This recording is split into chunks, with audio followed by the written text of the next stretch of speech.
Chilufya Chileshe, and I work for WaterAid. And what we saw in the video was just an introduction to the kind of work that we are doing and why we are doing it. So hopefully you now see, irrespective of what your particular interests for coming for this meeting are, that we think about water and sanitation and hygiene as a very pivotal part to the development of our world, to ending poverty, and it's a contributor to the achievement, a lot of the sustainable development goals. So I won't take too much of your time because my task is to set the ground for this discussion. And what I will be doing is sharing with you one effort that WaterAid has just invested in. It is to do what we are calling the State of Hygiene in Southern Africa. And why do we think this is important? We think this is important because all of our countries in Southern Africa have a shared history, sometimes not so much history, but we have a shared future. Our borders, as we were having a discussion this morning, are lines on a map, but our people are one. And I think the Global Citizen Festival yesterday showed us that. It was a very international audience, everyone from the region showing up there, and all of us interested in ending poverty, interested in making sure that girls and women have access to water and education and health. So the State of Hygiene report is an assessment of 10, should I point at this or just click? All right. No, nothing happens. Okay, could you help me? All right, thanks. Yeah, so it's, no, just a bit back, yeah? So, yeah. The State of Hygiene report is our effort to look at 10 countries in Southern Africa to understand what is the state of hygiene practice in the region, the enabling environment for hygiene, as well as the key policies and programs that are currently being undertaken. The reason we did this is because we often speak about water, sanitation, and hygiene, and it has become a word, WASH, and we speak about it as if it's one thing, but it's actually 3 different things, and even in there, there's several other things. So we were trying to make sure that the focus that has been given to water and the progress that we have made could get equal, we could give that equal level of focus to sanitation and hygiene as well. And now, more recently, you will notice there's a lot of conversation about improving sanitation. In South Africa, for instance, you know, the whole debate around the school latrines, sanitation, and we say sanitation and hygiene in one breath like it's one thing, but we're trying to remind that actually it's not one thing, and we need to focus on what exactly do we mean when we say hygiene. So why do we think this is a focus on hygiene is important? Because it contributes to the achievement of several Sustainable Development Goals: clean water and sanitation, SDG 6, zero hunger, good health and well-being, ending poverty, gender equality, quality education, as well as the one on inequality, and several others, and partnerships. I think from the video we saw, we can't achieve this without partnerships. So our study focused on 5 particular hygiene behaviors. So you will be familiar with hand washing with soap as being one of the major ones, because it's a breakthrough for us. It's a major indicator in the SDGs, measuring how much progress we make with people practicing hand hygiene with soap as an indication of progress on hygiene practice. We focused in on safe and hygienic sanitation, household drinking water treatment and storage, food hygiene, and menstrual health, and I will explain why. What we did was qualitative study of policies and strategies, everything that already exists. We looked at what is called the Joint Monitoring Program data done by UNICEF and WHO, which is the most, I guess, authentic data we have about the state of water and sanitation and hygiene across the globe. And we did several analyses of national and institutional setups through interviews, focus group discussions in the 10 countries that we focused on. And I think I need to say the 10 countries because I haven't till now. So it's 5 countries in which WaterAid works: Madagascar, Malawi, Mozambique, Zambia, and Swaziland, Eswatini, and 5 which we are pivotal for making a good comparison in the region: Zimbabwe, Lesotho, Namibia, Botswana, and probably I leave a 10th one, I forget. I'm sorry. I'm still South Africa. Oh yeah, that's why you are listening. Thank you. So the rates of hygiene practices in the region. Number one, I should tell you that whilst the task was exciting for us and a mission that we wanted to accomplish, to paint a picture for what the status is, we did find that it wasn't a very easy task because the data isn't always available. There were only 6 countries that had comparable data across the various hygiene behaviors, and you will see why. So access to basic sanitation is quite low in Southern Africa. So South Africa is leading there, but you will see countries like Madagascar. This is rural. They are less than 10% of access to basic sanitation, which means, and I don't know whether people in the room know what that means. When we say this number of people have access to basic sanitation, it means everybody else, where are they going, is the question. Anyone want to guess? Hope not. Yeah, and many of them are defecating in the open, you know, the very famous or infamous flying toilets. And this means a lot of the solid waste ends up being largely dominated by fecal matter, and it's a long ripple effect in terms of society and the environment. This is urban. South Africa, again, doing a lot better than most countries, but you see there are several countries here in the region. Madagascar, again, quite prominent, just over 10% coverage of basic sanitation. Basic just means that the feces are being contained. Yeah? All right. And there are quite a lot of disparities in terms of access. So we did a wealth quantile assessment of how does access to water to hygiene particularly look like in our region. So you see the circle there showing the richest, and that shape, whatever that shape is showing the poorest. So look at Namibia. The distance between the rich and the poor is quite wide. So you'll find a really small number of people in Namibia have really good services, and the majority are defecating in the open and have are not practicing hand hygiene, etc. Zimbabwe, Lesotho, Madagascar.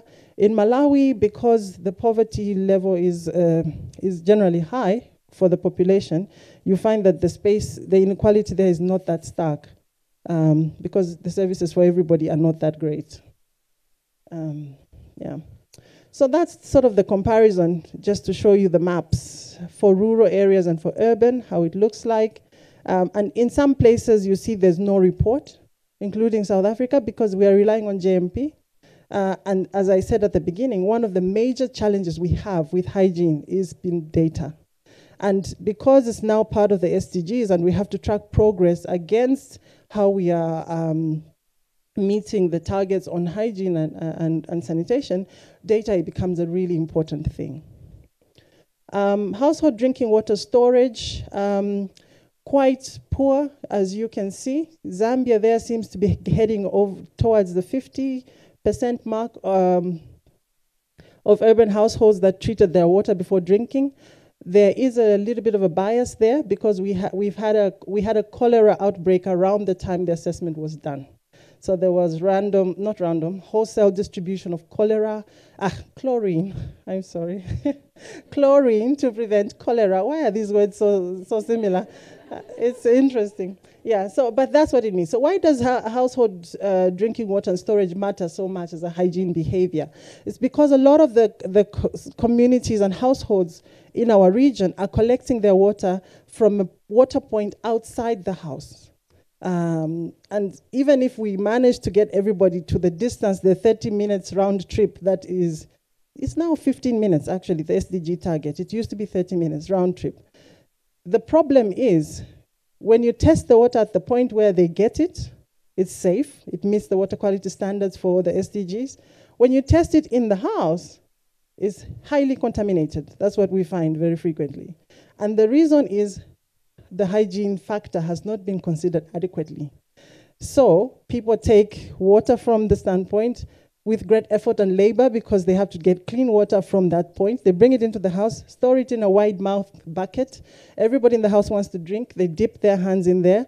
And remember, you will see the statistics for hand washing. They haven't washed their hands, maybe even after using the toilet. Everybody in the household dips their hand in the same bucket, so you can guess what's happening, right? So those are some of the things we haven't focused on. There's no treatment, there's no even basic boiling of water as a way of treating water. So that's one of the things we're finding. So even if we manage to get clean water to everybody in a distance that's adequate, as long as we don't address the household drinking water and storage, we won't be able to reduce the challenges around diarrhea and stunting of children. So the components of hygiene are scattered across policies and strategies. That's one of the things that we found. So there's a health sector, education, nutrition, and water sector that we looked at specifically because they have such close interest across each other. So in Zambia, for instance, you will see it's included in education policy. It's included in some, and then you're seeing, what you're seeing, sorry, let me just go back. I'm using the wrong pointing thing. What you're seeing in the middle there is which part of the policy is included in the lead ministry. So like in the education sector policy, sanitation will be included there. Can you see the pointer? And then for menstrual hygiene, it's not yet included in the education sector policy, but it might be in some strategy. Yeah? So usually you find there's a disconnect. So countries will have it in the policy, then it doesn't show up in the education strategy. So you can guess what happens. It doesn't get done. Other times it finds itself in the strategy, like here, but it never was in the policy, like menstrual health. So that's the challenge with making sure that hygiene can be implemented adequately, can be resourced, and so on. Policy inclusion for sanitation is the most comprehensively included sanitation. I think because we're all realizing, and it's quite easy for me to paint a picture for you. When I just said flying toilets, everybody went like, ugh. So let's put it in every policy we can. So almost all countries that we looked at, actually, you can see, they have sanitation in most of the, oh gosh, what happened to my diagram? But anyway, this is just showing you that almost all the countries we looked at have hygienic sanitation in their lead ministries, which were normally Ministry of Health or Water, and they also had it in several other ministries. So that's the coverage. So in countries where it seemed quite well covered, but that's only 4 out of the 10 we studied. Hand washing with soap. The picture was not as pretty as hygienic sanitation. Lead ministries, we found 3 out of that number of countries. Other ministries, it was 2 out of that number of countries. I'm sorry, I don't know what has happened to my diagrams here. It should be showing you the names of the countries there. So, but luckily I have a backup. So you can see hand washing with soap. And this doesn't mean it's completely absent from other, we had a particular focus on, is it appearing in the preamble? Yes. Is it appearing in the objectives? Yes. But sometimes it didn't appear as a key area of work to explain the problem and what would be done, right? So we then looked at that, and that's how we came to these conclusions. Policy, the drinking water treatment and storage, interestingly, you can see more often included in non-lead ministry policies than the ministry, which was an interesting one. Drinking water is not well included in strategy in almost all the sectors. It hasn't featured prominently as an issue. So again, the countries you see. Food hygiene, I want to focus in on this a bit because I spoke about, and yesterday, and the 3 days I've been here, socializing with the global citizen people, there's been a lot of conversation about, and not just that, I mean, we're seeing this move towards ensuring we end stunting, wasting, obesity, all those issues, but particularly stunting and underweight, because it has such a strong link to diarrhea.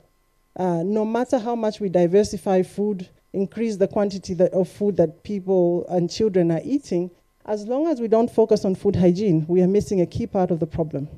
Food hygiene, hand hygiene, household water storage, because it is a key. Food hygiene, we have seen, results in not only diarrhea, but other conditions that affect the gut of children so that they can't absorb the nutrients, like EED, environmental dystrophy of the lining of the gut, where the food can no longer be absorbed because the gut has been so damaged by all of the bacteria that the bad bacteria they're getting from poorly managed food. So I'm going to just rush this through a little bit so that we can see. But we can see the countries that are most affected. But overall, this one we found, majority of the countries haven't addressed it adequately. Because of the scaling up nutrition movement and other efforts around 1,000 days for, sorry, you call it 1,000 days? Critical days, 1,000 most critical days from conception to 2 years of children. There's been a lot of focus on nutrition.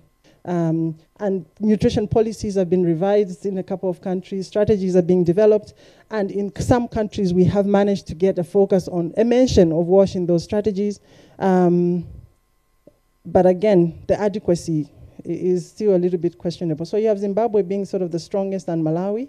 The others have either policy only or strategy only, not both, and it wasn't that strong. Maybe it was an objective and nothing else. Not an objective, sorry, it was a statement in the preamble and nothing else. Menstrual hygiene management, another hot issue of the moment. And I think, particularly in South Africa, the movement around keep girls in school, let periods not prevent girls from accessing an education, being a very topical one now. Your president actually yesterday committed he's going to make sure all girls stay in school. Did he say an amount? Those who were there, no, he did not. He was clever. But he did say they want to make sure menstrual hygiene is not menstrual hygiene barriers are not the reason girls stay out of school, and he personally committing his government will address that. But what we find, let me see South Africa. Yeah, there you go. No information. So a lot of, even the figures you hear about 2 million South African girls are being kept away from school, we can't substantiate it because actually there is no data that tells us that. There are no data sets that are tracking menstrual hygiene proactively. And even if we distribute pads as is the policy that's being talked about, where would the pads end up?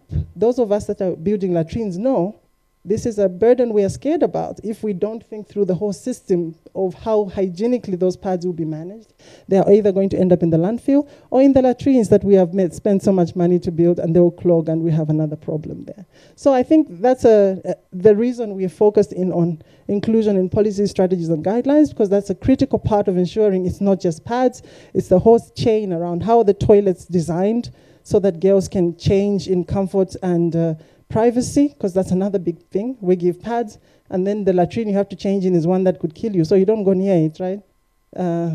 It doesn't do you very much. So you keep your pad in your bag, and maybe you don't go to school still. Yeah, so I'm almost coming to an end here. So what we looked at in terms of those 5 hygiene behaviors was what is the leadership for hygiene looking like across Southern Africa? What are the coordination mechanisms in each of our countries? Cross-sector integration, programmatic approaches.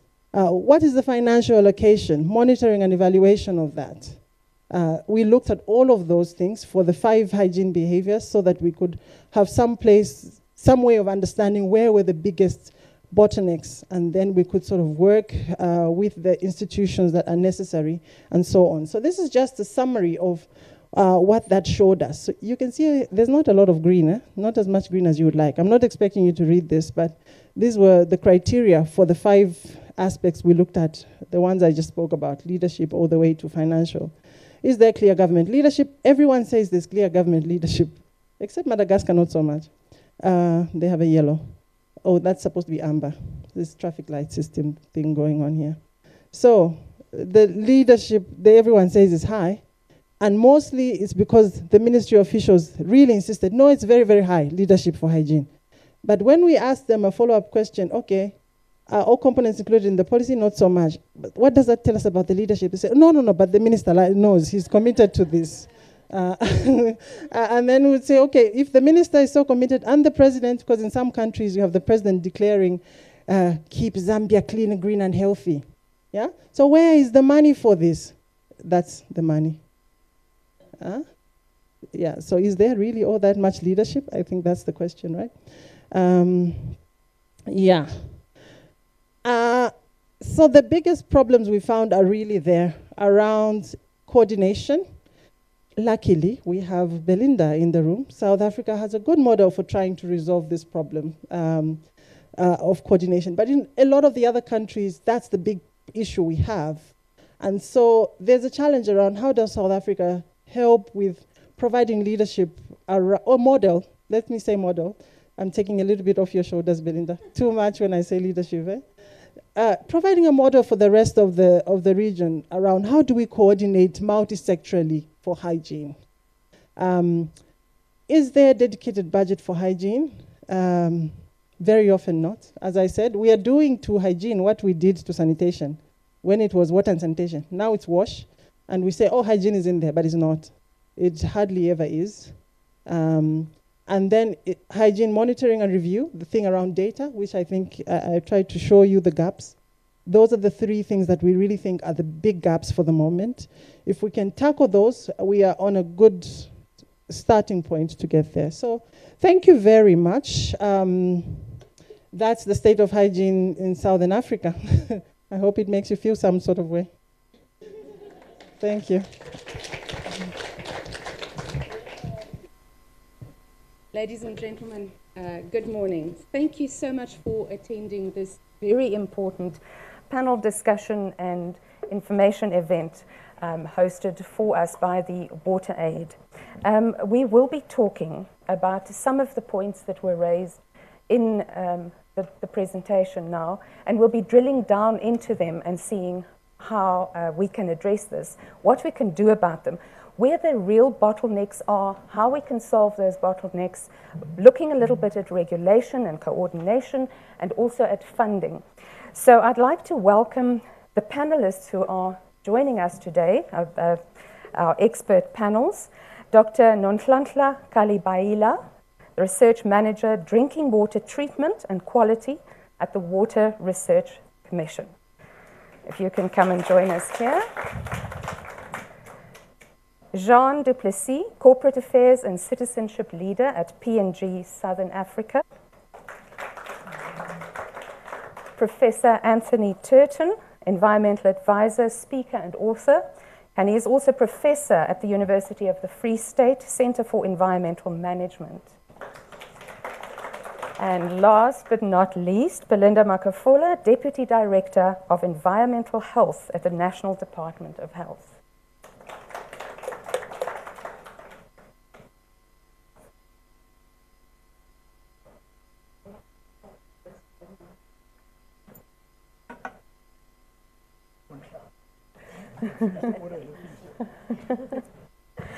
So I'd like to start with you, Professor Turton.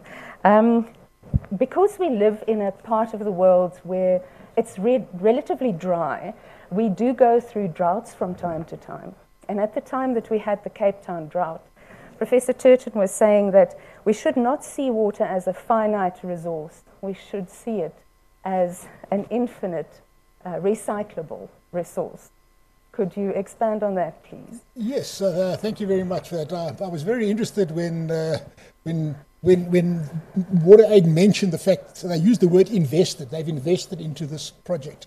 And that's an important concept because when talking about poverty eradication, water is the ultimate economic enabler. And by definition, if you don't have water, you have poverty. So how can we ever get serious about poverty eradication unless we get serious about water? Now we've built up these paradigms about the management of water, and the thing that gets up my nostrils the most is when we talk about South Africa as being the 30th driest country in the world. Drought is a reality in our country. The first book ever written on the subject referred to the drought in the 1800s. We've lived with drought. It's a normal condition. But water is only a problem if we manage it as a stock. That is a stock. That is a finite volume of water. We drink it once, and it's gone, and it becomes waste. But in reality, anyone that's drunk beer will know that you don't buy beer, you rent it. because a very short while after you've had your beer, it enters as return flow, and that becomes a really important resource in the economy. So I would like to put on the agenda today that water is an ultimate economic enabler. Therefore, we must not think about shying away from the cost of doing something because it's too big. We must rather start thinking about the investment and the return on investment, not in terms of the capital we put down, but the jobs we create, the multiplier effect throughout the economy in a future circular economy. So that's my opening gambit. Belinda, what would you say on this? I would agree. Not only is water, very important for economic development, but it's also a social determinant of health. So, without water and without the safe quality of water, it means, the health system is constrained because a lot of people are going into, that now the health facilities. It means as government, we are spending more now on treating people, or else we could have treated water as a, a great resource that it is. Invest in ensuring that water is accessible and the quality of that water is safe for human consumption. So, which would be a win-win situation, I think, for government. So talking about ensuring that water is safe for human consumption, Nonhlanhla, what are you doing about that? Okay, so I agree with the previous speakers, and also I want to also emphasize that, yes, water is a renewable resource. So the water that we have in front of us is water that has been around for years and years. And also, when we talk about water availability, we must also talk about the context of available, usable water, which means that the water must be fit for that purpose that we want it to serve. So in terms of water treatment, so the country has, water treatment plants and wastewater treatment plants where we normally, the drinking water is in a drinking water treatment plant, and then from there in a wastewater treatment plant. So I think that, yes, obviously the country has invested in that infrastructure, but maybe now we really have to look at maybe the performance. How do we optimize so that the water that arrives in our homes is really fit for human consumption? Thank you, Jeanne. I'll come back to you now. I just want to ask Professor Turton as well. We were speaking a little bit earlier about the water that we actually use. We're sitting in Johannesburg in South Africa, one of the top countries, there where we feel and we believe that our water that we drink that comes from the tap, we believe it's safe. It's not as safe as we think it is anymore. Look, in a nutshell, I think in the context of this conversation, we need to understand, I think there are three parallel conversations that have come together, or three parallel systems. So the first system we've got is wastewater treatment. So the hygiene side is all about wastewater treatment. Wastewater goes back into return flow, and because of the spatial development of South Africa, we are one of the only countries in the world where a major city, Johannesburg, is not on a river, not on a lake, not on a seafront. We are on a continental watershed divide. Therefore, structurally, we are upstream of all of our drinking water. Therefore, all of our sewage return flows end up in our drinking water. That's a fact. That's an absolute fact. So the hygiene cycle, which is a wastewater treatment cycle, we've invested for a century of time into that system, and that is now failing. Then we've got the potable water system. And the potable water system, we've got some world-class bodies, Rand Water, Mgani Water. These are world-class institutions. But they were engineered to take water from a river that was not contaminated by sewage. So we've now conflated potable water and wastewater together. And of course, this is what the health sector stands on. So you cannot bring health to a society if you don't have these other two systems in place. So they're almost like three rings that are interlinked. Jeanne, we were also talking, so one of the things that contributes to the contamination in river water, for example, is it's not just the feces that would flow in there, but also nappies and sanitary products that would end up in there. What are you doing at Procter & Gamble about this? So I think it's true that we are not only dealing with contaminants, but we're also dealing with solid waste issues in contaminating our water. And so when we recognize that these are products that we produce, and that's something that we need to take responsibility for. So we are working with the Department of Environmental Affairs and trying to find solutions that are smart to these issues. The issues are, in many cases, as everything, driven a lot by human behavior, and also the fact that our waste management infrastructure and service delivery is just simply not coping with the amount of waste in general that we're putting out as a country and as a society. So one of the things we've done is we've looked at a pilot project that we supported. Was looking at the Kloof River in eThekwini municipality, so in KwaZulu-Natal, and looking at ways where we can, one, give communities different options of how to safely dispose of these products so that they don't end up collecting them and then dumping them because there's no proper waste collection. So giving communities options for that. And really doing intensive education and collaboration with the communities to help them understand why this is a problem, how that ultimately affects them and their neighbors. And it's not something that can be done just by once off, let's put up some posters and, let's put up some ads. It's something that really needs a lot of one-on-one involvement with the communities. And so that means that this is still a challenge that we're looking at. At the same time, more broader as a company, we are also looking at solutions for actually recycling used, what we call absorbent hygiene products. So that would be feminine hygiene products, or it would also be diapers. Looking for options for actually being able to recycle these products.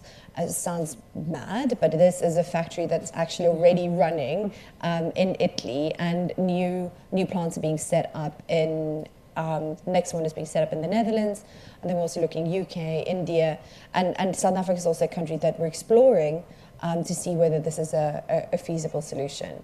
But ultimately, we will have to, as we support our water infrastructure and our waste infrastructure, we will have to support the solid waste management infrastructure in the country if we don't want this to be just another adversarial effect to our water systems. I'd like to hop on to behavioural change. The department has several programs encouraging people and educating people about hygiene.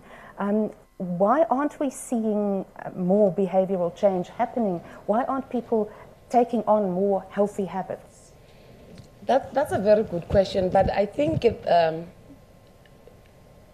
maybe to try and address it, the programs that have been in place or that are in place within departments, whether it's health, water and sanitation, is more focused on the health education approach.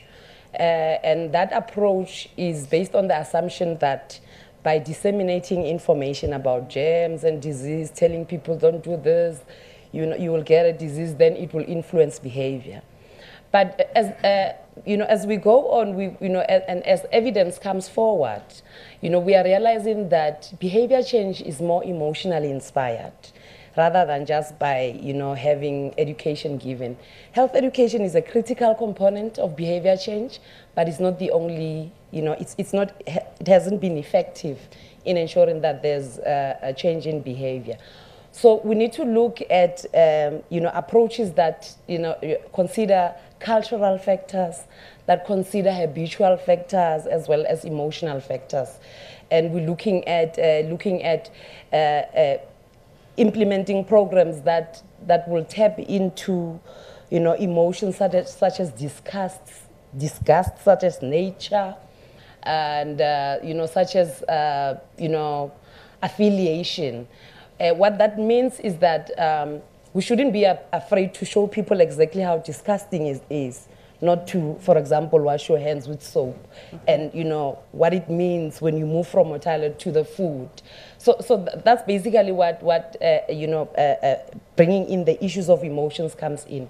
Health education has not been able to give us that. So with this new approaches, we are focusing more on what are the motivators, what drives people, what are the key emotional drivers that will lead people to adopt safe hygiene practices and therefore adopt habits that will automatically change into behavior. Do you think that there's a differentiation in habits and behavior between urban dwellers and rural dwellers? Yes, definitely, because if you look at the settings, it's totally different. In the rural areas, it's more focused on the cultural aspects. There are a lot of cultural issues to be considered in the rural areas.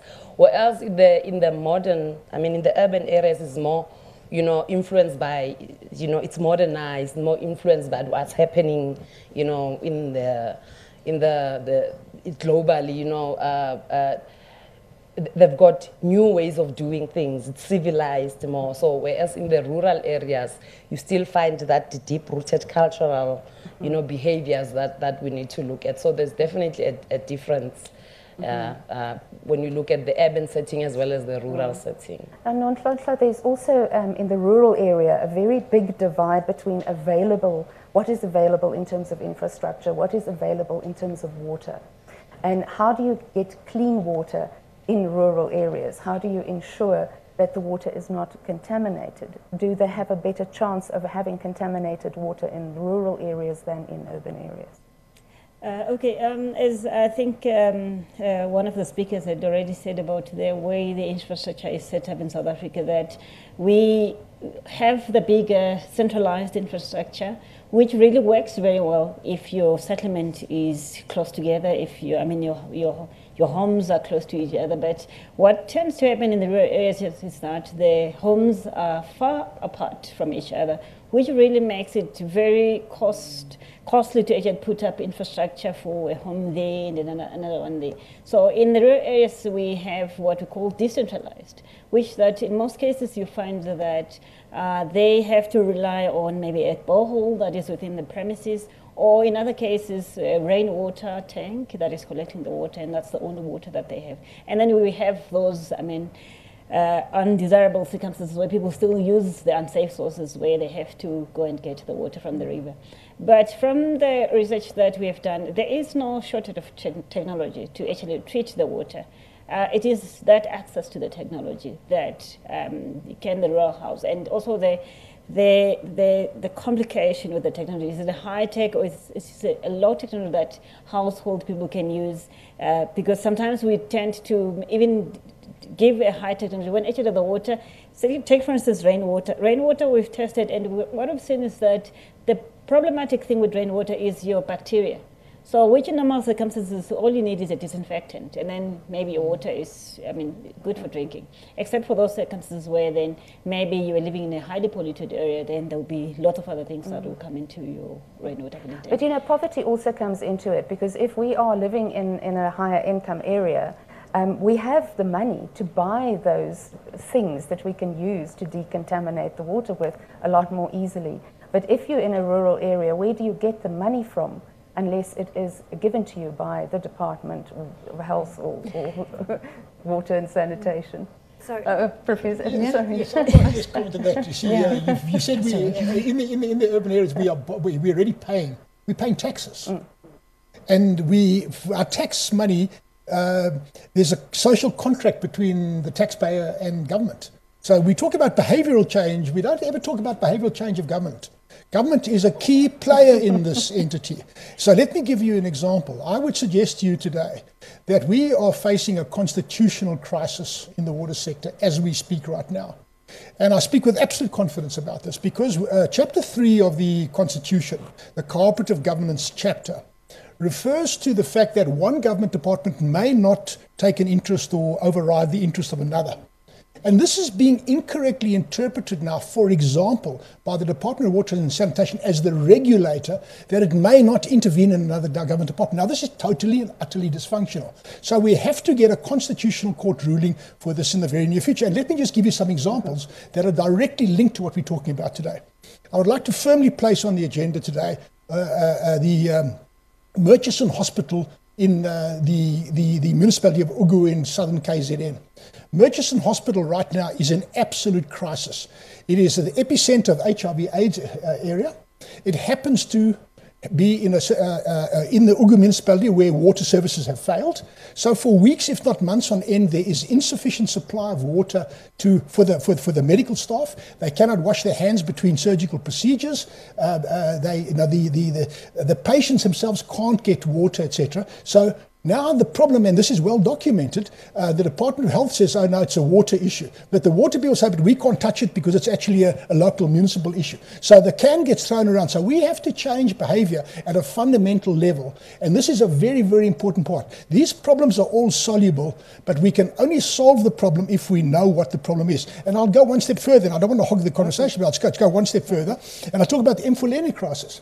As we sit here right now, the military has been deployed into Mfuleni to go and restore the sewage management on which our economy, 60% of the national economy is derived from that water resource. 45% of the population are dependent on that water resource, and we're now deploying the military to fix up an institutional failure that I'm talking about. And just one more, then I'll keep quiet. The whole Day Zero crisis, the Day Zero crisis in Cape Town is nothing more than the tip of the iceberg, because it's actually the same in Gauteng, it's the same in KZN, it's the same in Eastern Cape, etc. So all three of these things speak to an institutional failure. That institutional failure is all predicated on the assumption that government doesn't have to change its behavior. So behavioral change for government, in my view, is critical. Thank you. Sorry to cut you off. Sure. Private sector. So I think as the private sector, and maybe there's also behavioural change that's required in the private sector. We are always open to more suggestions. But what we believe as a company is that we need to use the innovation and the scale and the smartness that sits in the business by the nature of it being a business, and apply that to some of the social issues. And so when it comes to access to clean drinking water specifically, that's an area where we've used one of our innovations to have a program that runs worldwide and has provided 14 billion litres of clean drinking water to people around the world to date. Now, it's done in a very low-tech manner. It is a product that comes in a sachet the size of a tea bag, and that can clean 10 litres of dirty water, both from visible dirt in the water that gets cleared out, as well as bacteria, parasites, and contaminants that you would typically find in, for instance, if you're collecting water from a stream or a dam. So this is a product that we distribute. It came out of our laundry division. When we were designing laundry detergents, we realized that this product could be extremely effective for cleaning water to make it safe to drink. And so we distribute this product in both in communities where there is an ongoing issue with access to clean drinking water, but also often in cases of emergency or disaster relief. So when you have a flood, for instance, you have water everywhere, but you have nothing to drink, and that's where this kind of innovation comes into play. And I think at the same time we also need to look at our operations, and we need to look at how do we efficiently use water in our operations, and then how do we make sure that the wastewater that comes out of any of our factories is completely safe, and then lastly, the biggest footprint that we have often with our products is when people actually use them. It's not when you produce the shampoo, but it's when you go home, you wash your hair. It's not when we produce the laundry detergent, but when you put that in your machine, you turn it on, and what happens there. And so that's also where we look at designing more efficient products and making sure that the ingredients that we put in the products are not something that then further contaminates the system. It's an extremely complex issue that we're touching on today, and so even as a business we need to appreciate the complexity of that and respond to that. So in terms of the private sector as well, Steyn City, for example, just here in Midrand, I know that Steyn City. Okay, now we can talk.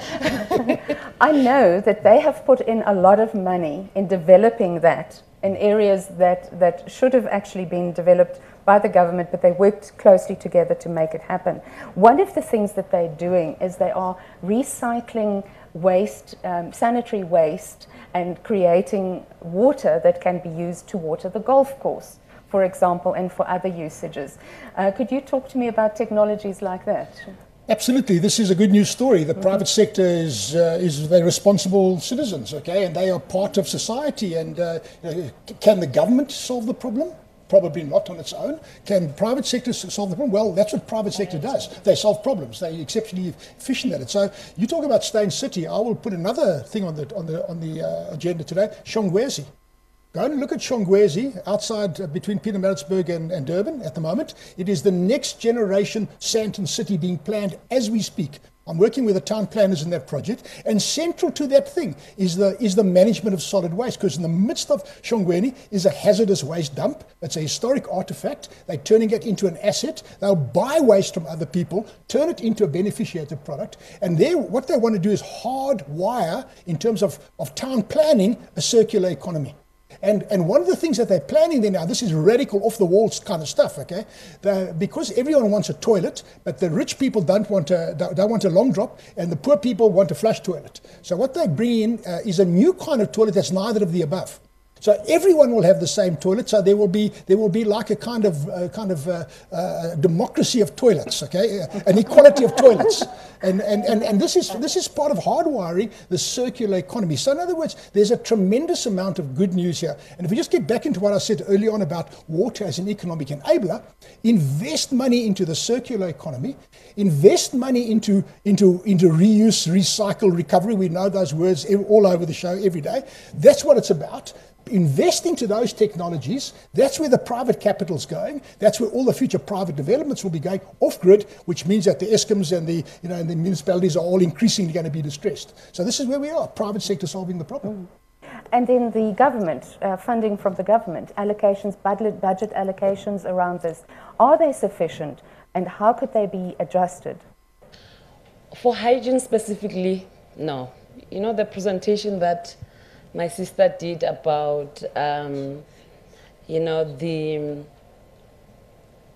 availability of budget specifically for hygiene, that's very much on point, because in government, as it is, you'll get hygiene being funded, the funding for hygiene, for example, being incorporated within other programs. And then when it comes to prioritization, well, obviously hygiene, getting the smaller piece of the cake. So we are not there yet.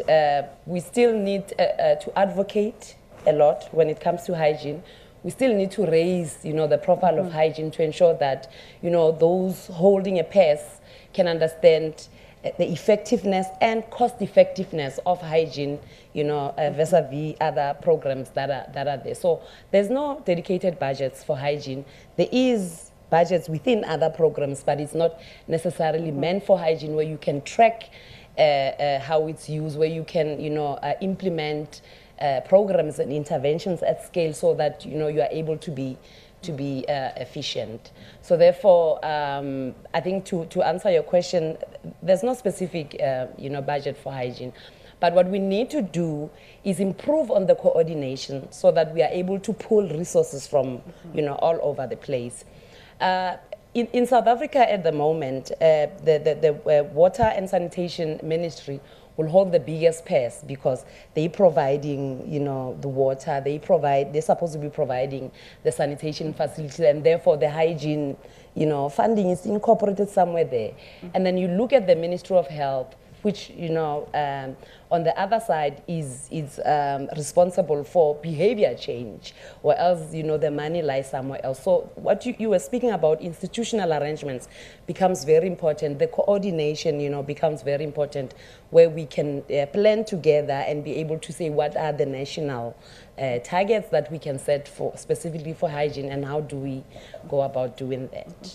Okay, so Dr. Kalebaila, as we change the topic to technologies. What sort of technologies are there to make this possible, make it possible for us to have more access and a more enabling environment?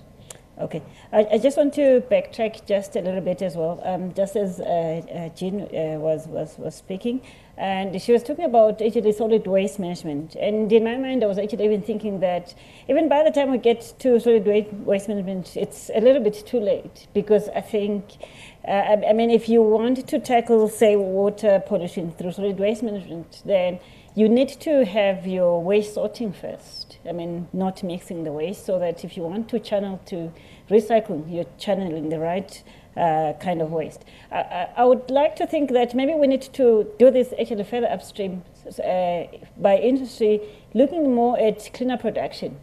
And I'm quite happy that we've been talking a lot just the past few months about plastic pollution. And I was actually quite happy to see that industry, they'd taken an initiative on their own to actually remove all these microbeads from their products. Because I think Jeanne spoke about that actually the pollution is through us consumers using the products in our home, then it goes into the wastewater treatment plant. And then if not removed in the wastewater treatment works, then it goes into our rivers, then into our drinking water. So I just wanted to actually say that I think probably maybe we need to look a little bit upstream, controlling pollution at further upstream. And then in terms of technology, and also I just wanted also to add something that sometimes we talk about water reuse as if it's something that's new, and then we come, oh, State City is doing it. It's something that, I mean, in South Africa, the Water Research Commission was established like in the 1970s, and even before that, I think it was Envirotech, then CSIR, they had started lots of work that actually preempted the Windhoek water reclamation plant. So water reclamation is what we do every day in South Africa. So, I mean, if all of us, we know where our water comes from, anyone would say it comes from a river, then I would know that probably maybe if we follow it a bit upstream as well, to see that how did it get into the river, you'd see that actually it came from a toilet, a wastewater treatment plant. So technology, South Africa has always perfected the technology for treating water since then, because I mean, we know where water was scarce country, so the dilution, we don't have so much rain to actually dilute the pollution in our water. So our water treatment plants, they are geared to actually deal with the pollution that we have in our rivers. So yes, the technology is there, and also in terms of maybe it's a matter of optimizing the way that water treatment plants are operating at the moment. And I'm sure if you're familiar with technology, you'll see that now the tendency is that everyone would go for reverse osmosis, because I mean reverse osmosis, it can remove just about anything, but it comes at a higher cost because of the energy requirement. So those are the balancing acts that we have to do. That at what cost do you want to do? You'd rather deal with it upstream, or you'd want to pay a higher cost of treating, because I mean you're getting an effluent that is highly polluted. I have something to say? No. Yeah, look, Okay. I'm actually directly involved in a number of technology trials and developments, so I can speak with a bit of authority on the technology thing. We've got to spend about, just a ballpark number, just to throw it off glibly off my tongue, about R1 trillion. That's the kind of money we have to spend in upgrading our water infrastructure as a country. So are we going to be shocked and horrified by this? Oh, it's too expensive, we can't do it? Or are we going to say, listen, it's got to be done? So now let's upgrade to the very, very best next generation technology. I do a lot of work. I was just over in Victoria, Australia, about a month or two ago, working with Vic Water, doing their strategic planning for their next 10-year cycle.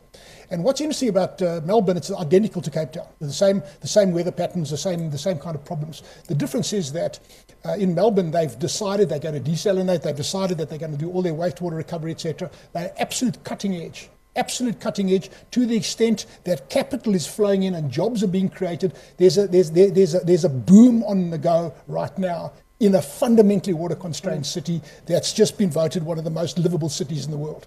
So why don't we do that here? Here we risk-averse. We don't want to touch it. We don't want to treat our sewage.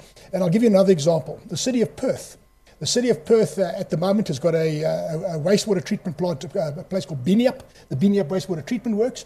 They're recovering 120 megalitres a day, 120 million litres a day of sewage. They're treating it to the highest quality, and they're then putting it down a borehole where they're storing it in an aquifer, the leadable aquifer, for the next 25 years. Just this last week, I was at a site where we're doing some technology trialing in South Africa, a desalination site for mine water, acid mine water, where they are aiming for 98% water recovery. Unheard of globally. Normally, when you do a desalination plant, you aim to claim 60%, 40% you put back in the ocean as brine. Here they go for 98% water recovery, and they are mining the brine stream. So the brine that comes out, that gets frozen through a technology invented in Cape Town, University of Cape Town, and they are mining the contaminants coming out of there. So absolute cutting-edge stuff. But we just need to empower this. We need to embrace this, not as something to be avoided. This, I think, if water is the economic enabler, this becomes the Marshall Plan. Investment into water infrastructure becomes the Marshall Plan to eradicate poverty and kickstart the economy. So dual responsibility between the government and the private sector to make this happen. The government cannot do it alone, simply because the government is approaching a fiscal cliff. They are unable to even very soon pay the salaries of the employees. Very, very soon that's coming. So how can we expect government to also now invest into, it's a fact, it's a fact, it's an empirical fact. So how can we expect government to enable it? Therefore you have to see a future. And you're starting to see private equity funds coming to the fore now that are in fact looking specifically at the investment into technology, water and energy technology. It's happening as we speak. And that is the solution. Embrace it, public-private partnership, various kinds of mechanisms, special purpose vehicles, because government on its own as it now stands is uninvestable. Department of Water and Sanitation, 5 billion rand down the hole, 5 billion rand. Just unaccounted for money. So how can you expect any bank, any investor to put one red cent of money into that? Not going to happen. So if we look back at the technology that you mentioned earlier of their hybrid toilet, and I was just wondering, how long do you think that would take to make this possible across the country? I think where there's a will, and I think what we have to do is we have to create a narrative. We've got so much doom and gloom in South Africa. We actually have to become an investor-friendly environment here. And we mustn't be afraid of capital. Capital is an enabler. The war on white monopoly capital was won in 2014 when we got a net outflow of FDI. We're now minus 25% FDI in South Africa. So the war's been won. So now, great. So we've won the war. What do we do now? How do we get capital back? Under what terms? How do we create South Africa as an investor-friendly destination? Ladies and gentlemen, we have these wonderful experts on our panel here, and I would like to open the floor for you to ask them questions. So... Does anyone want to offer Belinda a job? Oh, sorry. While you get ready, Belinda. Yeah, no. Anyone want to offer me a job? Seems my kids are going to go hungry very soon.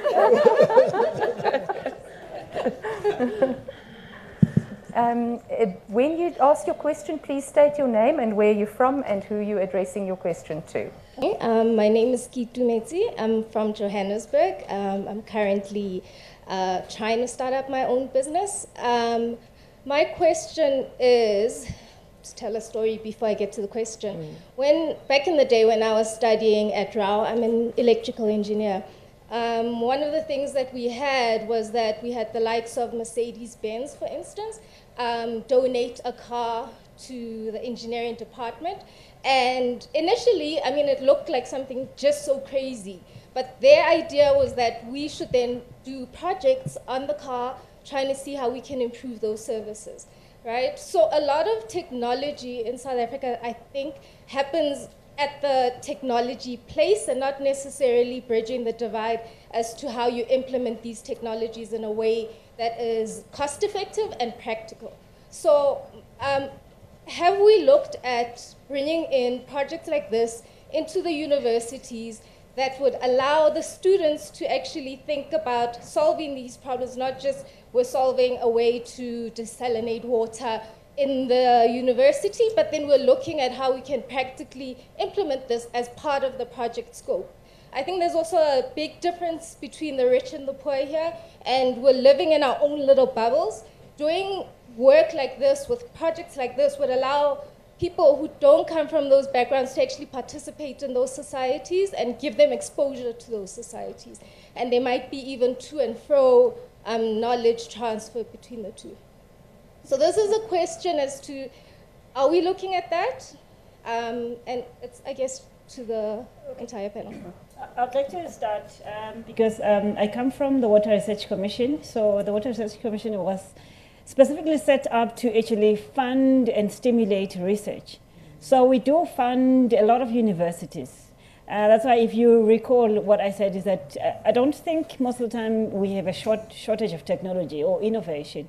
We do have that. Most of the time it's the deployment. And what a very good lesson that we've learned also at the Water Research Commission is that maybe when we do this sort of projects, we shouldn't just target the technology portion of that. You also need your social scientists. You also need someone who's going to work on the regulation part of that, because most of the time we have this technology and then after that we find that, oh, by the way, SABS regulation does not still allow for this, say, maybe a toilet to actually be in the house, because, I mean, SABS regulation, for instance, specifies this and that. So that's what we've learned, that actually maybe when we do our research, they are trans and multidisciplinary. We have the person who's looking at the technology, but also working with the other guy who's also aligning it with the regulation and also the social aspect. Is it something that's going to be acceptable to the end user and all that?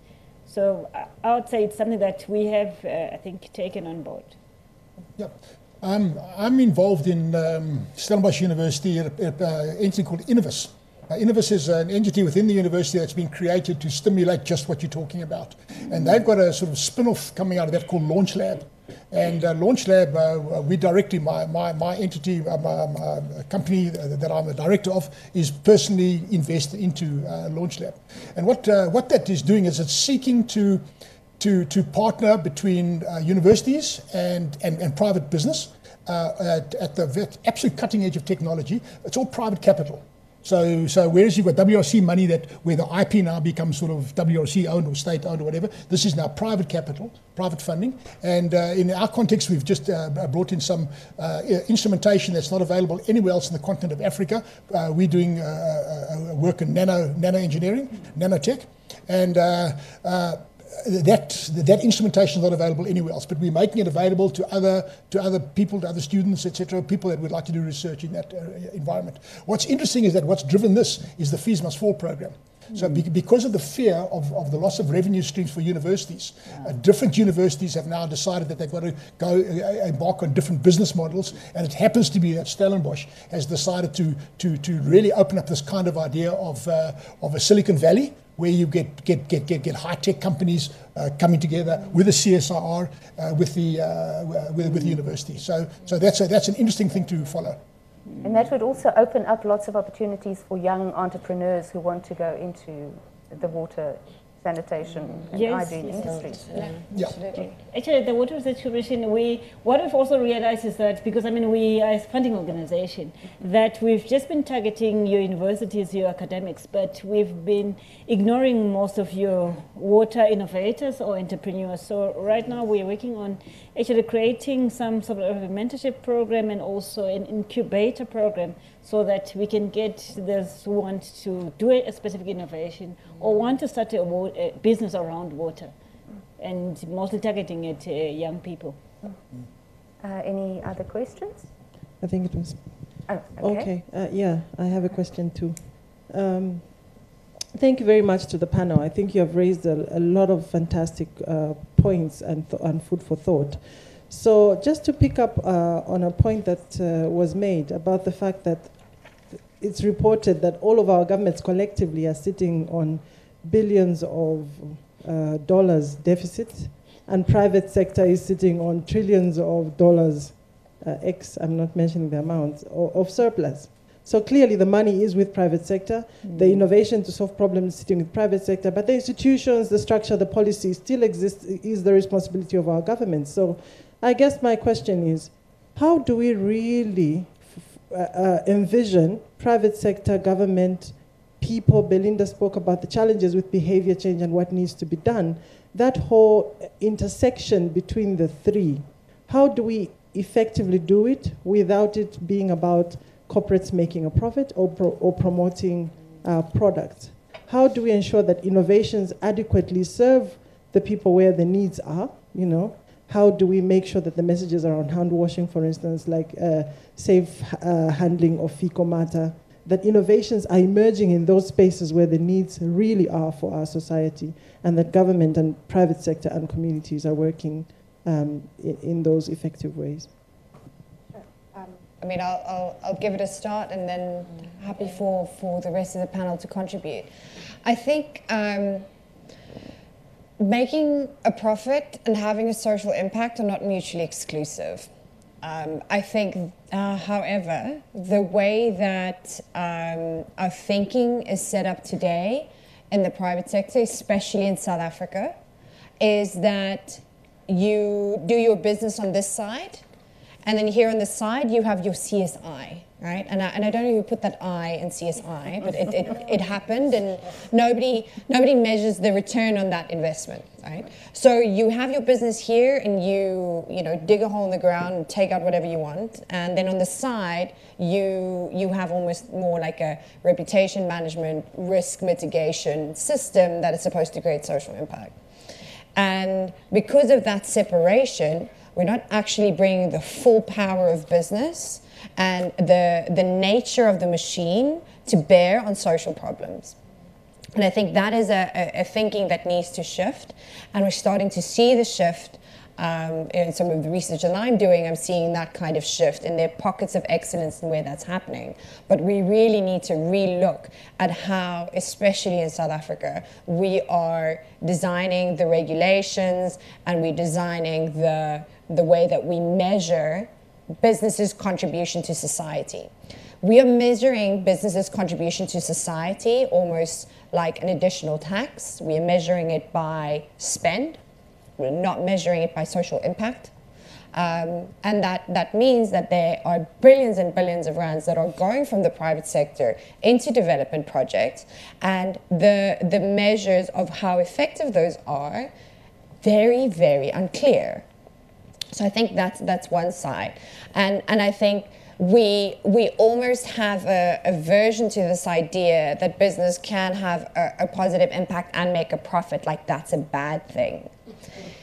Profit is what sustains business and keeps it carrying on. That is why there is money in the private sector, because of that profit motive. Is it always a good thing? No. As with anything, it exists on a continuum, and there needs to be a balance. And I think that balance between balancing environmental impact, balancing the impact on communities, and then balancing the ongoing operations of the business is a complicated one, and one where we really need more skills, more knowledge, and more will of commitment from the business community to stay with that discomfort and that imbalance and keep trying to move forward and partnering with other organizations. Business is not, we are not, I always say this, I say we work with implementation partners all around the world because we are not development experts. That is not what we're good at. And that's why partnership is so essential. But I think there's a lot that the private sector can teach other sectors, civil society and the public sector, and vice versa as well. We need to be more open to also learning from the development sector and from government on how some of these things can work at scale. And maybe to add, I think from government side, we need to look at, you know, how we bring in the public sector. As government, we need to create that environment where it becomes okay for public sector to be able to work with us. Because I think for now there's a lot of, you know, we've got a lot of protocols and things like that may be a barrier, you know, to having, you know, public, the industry come and work with us. So I think we need to create that environment first as government to enable that private, you know, public partnership that can be, you know, established and be sustained. Because when we speak hygiene specifically, we know for a fact that the private sector has, you know, invested a lot in studying, you know, behavior change for one. You know, private sector is able to influence behavior in a lot of ways, which is the expertise that from government we do not have. So when it comes to hygiene, we need to be creating that a partnership, because it will be beneficial for both sides.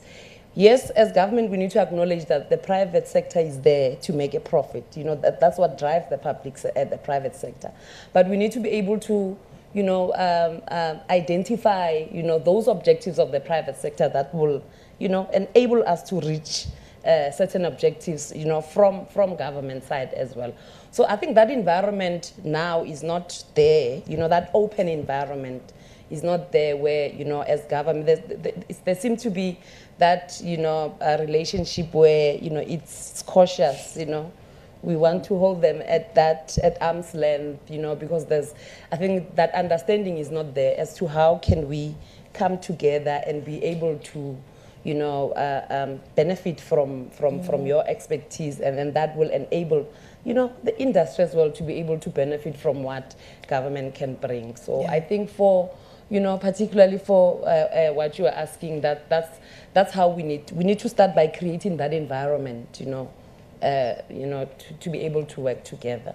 Just also to also add on that environment, also even just between us as a research organization and government, meaning the service delivery, local government, it's very even difficult to take an innovation to say, here's something that's going to make your job easier, because also of that terrain that really is difficult at the moment, and it does not really enable local government to take on innovation. I think one of the most innovative, municipalities, eThekwini. I think everyone has almost spoken about eThekwini on the panel. I think that's one of the municipalities in the country that we've seen that they are able to take on innovation and pilot and implement, learn a few lessons and look at how can we scale up. But for most of the municipalities, you see that they are not very easy on taking on an innovation.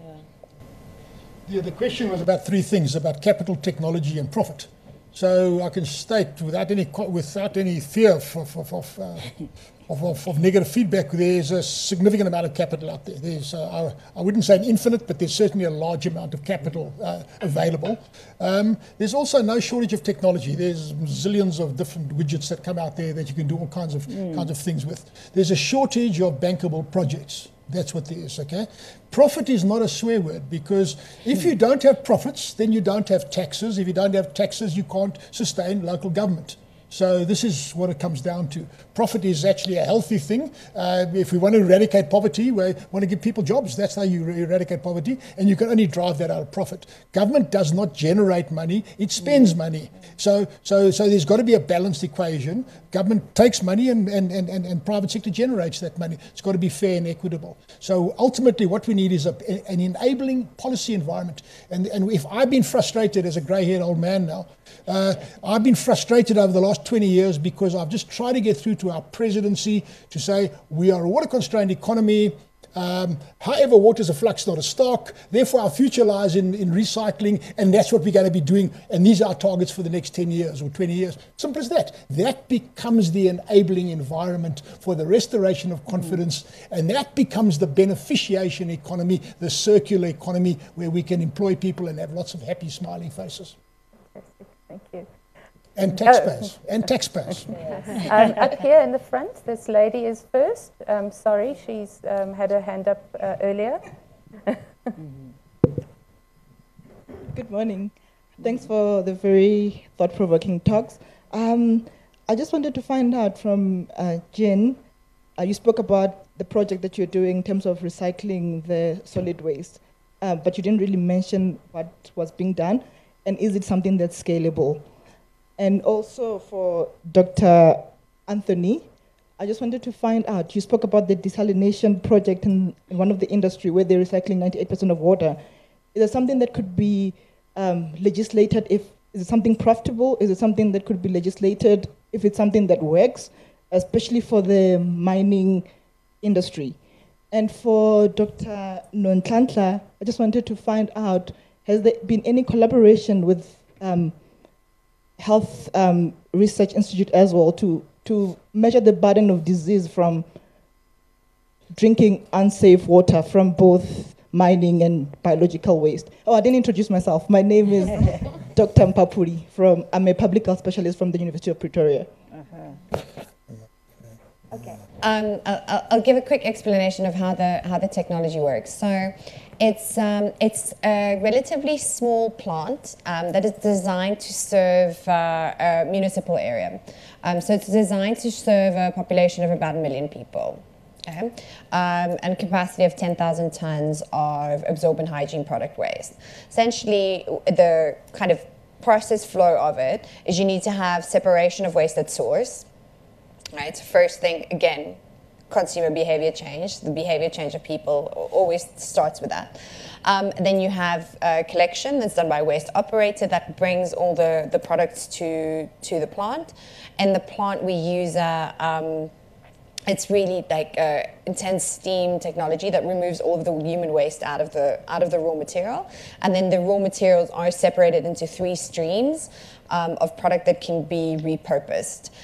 So it is really the pulp, right? So like a paper kind of product. It is plastics, and it's the absorbent gel that you would find in these products. And those 3 materials then have a secondary life. They're completely removed of all biological tracks, and they're safe to then be repurposed into different products. So that's how it works. That's kind of the design of it. And like I said, it's functional in Italy at the moment. It's a joint venture between Procter & Gamble and Fata. And this is new, right? And we are constantly still learning about what's the most efficient, best way to manage this process. But it is something that has been proven, at least that now it's working, which is really, really encouraging. Okay, the question was asked about desalination. So let me just give you a brief answer on that. The project that I was speaking about is the Tweefontein water treatment recovery plant near Oortjies. It is a very successful wastewater recovery plant. The coal mining industry is arguably one of the dirtiest industries in the world. I don't think there's much dispute about that. Here is an example of responsible management of a very, very dirty industry. Where they are recovering water for potable purposes. So from that particular plant, there's about 18 megalitres a day of drinking water coming out of that particular plant. However, the pioneer plant in South Africa was there at Nonhlanhla Witbank. Nonhlanhla wastewater desalination plant was pioneered by, I think, BHP and Anglo Coal and 1 or 2 others, world class. The problem with desalination inland is that the brine that you take out has to be stored somewhere. So the brine management becomes the problem. That's why this other second project is so important now about mining brine. I just want to just mention 1 or 2 other things.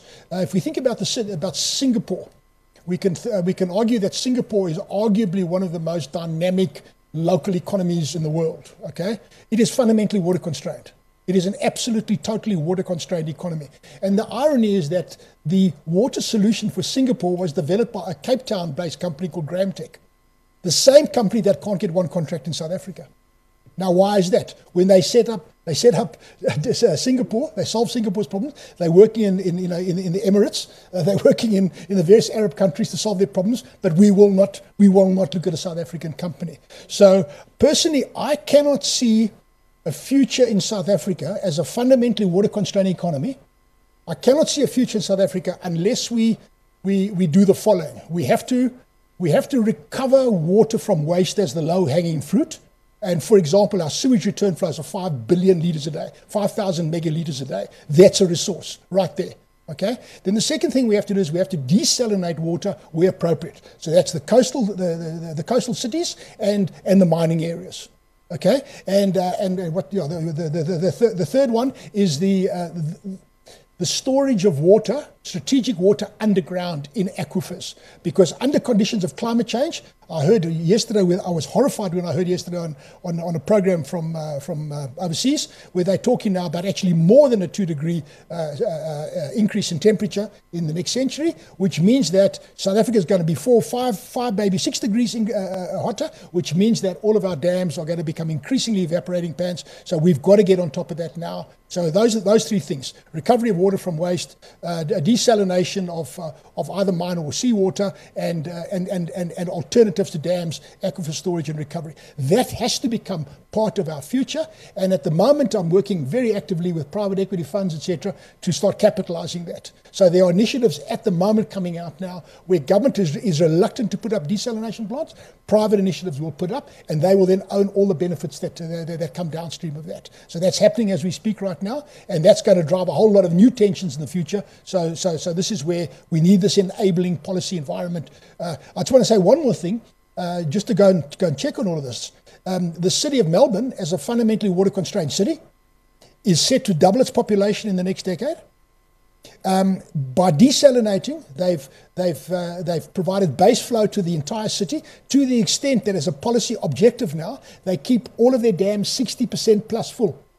And the reason for that is it invokes investor confidence. People are confident if the dams don't go down too low, and an unintended consequence of that is they can now start actively rehabilitating their environment, the aquatic ecosystem environment. Now imagine that using high technology to go and rehabilitate a damaged aquatic ecosystem. But that is the future of planet Earth, where Homo sapiens is going to be the dominant species. We've got to be able to manage these things responsibly. We are sculpting almost a man-made environment everywhere, and we can do it responsibly.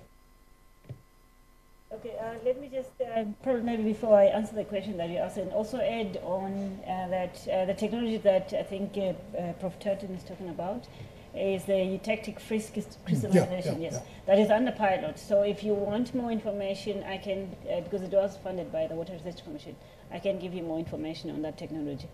And then on the question that you asked, so there was a study that was done, I think around 2015, that was done at VETS, where they looked at diarrhea and as the leading cause for especially in children under 5. So the outcome or the finding was from that study was that actually we need to upscale or provide more clean water and sanitation. Then we can deal with actually the diarrhea problem. And also then on the question you've asked if we've done any research to look at more or less the cost of water pollution. So we have not actually done a costing study yet, but we have looked at the impact of pollution on human health. Yeah, so yeah, that I can talk about the whole day, because I mean there are different pollutants. So yeah. Between you and me, we'll keep them busy. Yeah, yeah. Between me, we can talk the whole day. I saw 2 other hands up earlier. There was a gentleman over there, and then a gentleman over here. Oh, and over here. Sorry, I didn't. Oh, 2 more. Okay. Thank you. In fact, before I ask the question, some of my answers have already been given by Professor Anthony Turton about the concept of recycling and reusing and desalination. As Professor was telling, it is, of course, in 30th driest countries in the world. Mm-hmm. And we must also accept that fresh water is not perennial. It is going to go down, and also if you see the per capita availability with the increase of population, definitely it is going to get lesser and lesser, and the only practical solution is recycle as much as possible. And with the technologies, it is theoretically and practically possible to treat any kind of water. I came to South Africa 11 years back. Sorry, I forgot to introduce myself again because we are already engrossed with the discussion so much. I'm Gorish Chakravarti, representing a water and wastewater treatment company called Annexion Safik, and we are working together with various experts in this field, including Professor Turton, to come to a solution or a practical solution to alleviate the water crisis and look for alternative source of water. So as when I came 11 years back, when I used to talk about my experience in Middle East and Asia about recycling waste, recycling sewage, people used to see me in a different they say, we have abundant water, we have abundant electricity, so there is no problem. I mean, just like air, water is available to us.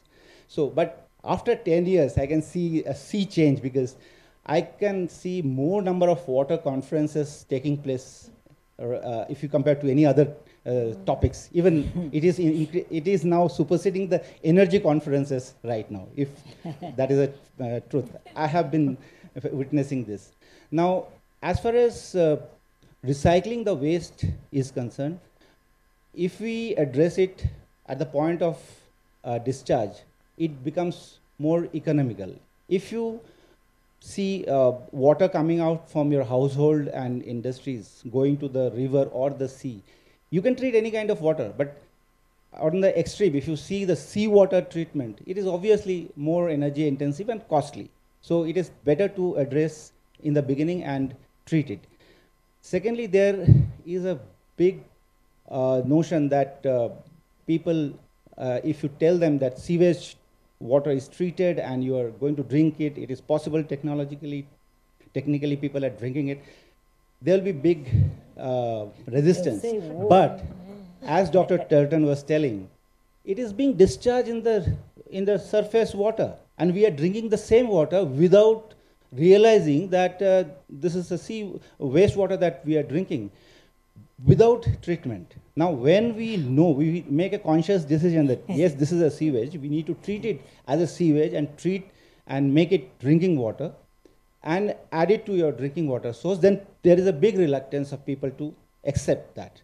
But what we can perhaps do is, as we have been telling in the beginning, there has to be a synergy between the different sectors of the government where students should be taught in the primary stage, from the primary stage, that yes, this is technically possible and you don't have any issues drinking those safe water which is treated, and we know the contaminants, we know the treatment.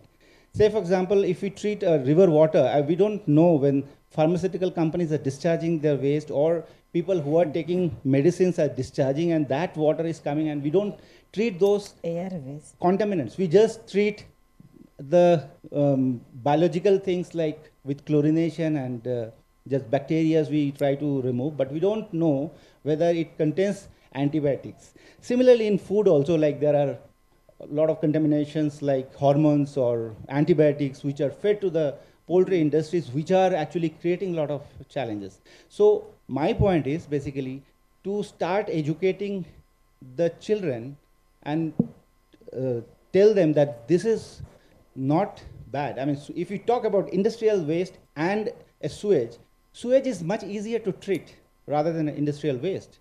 So technically we know all this possible, but students, those perceptions should start from the beginning, and there should not be any inhibition. Thank you. Thank you. Shall we take the next question? Thank you. Morning. The name's Ben Walleroy from Water Shortage South Africa. The question is addressed to Prof Turton. We see we are really in the negative when it comes to budget for hygiene and effective policies. We have threats at local government level. We are polluting our environment intentionally from a local government perspective. I say intentionally because the Defence Force is trying to negate that. And we hear Prof Turton saying that we need an enabling environment.